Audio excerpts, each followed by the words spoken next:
But then the trooper starts asking a series of invasive questions, including, are you carrying a large amount of money? And Stephen, like some of our other clients, doesn't trust banks, or at the time didn't trust banks. So he was carrying his life savings. He kept his life savings in cash, and he was staying with his parents at the time, and they had some break-ins, so he thought it would be safer for the cash to be with him while he was traveling. So he honestly tells the officer, yes, I've got my life savings in cash.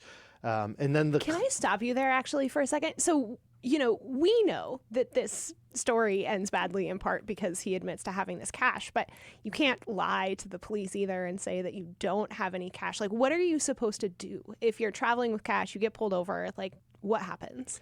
I mean, you can always you can decline to answer questions. The police don't have a right to interrogate you on the side of the road and ask a bunch of invasive questions.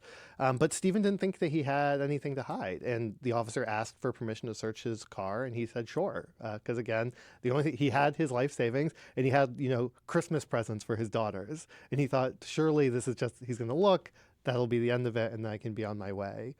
But the moment the officer realizes there's a bunch of cash, he calls the DEA, he calls his supervisor, and the complexion of it has completely changed to now trying to find justification and a reason to seize the money. And so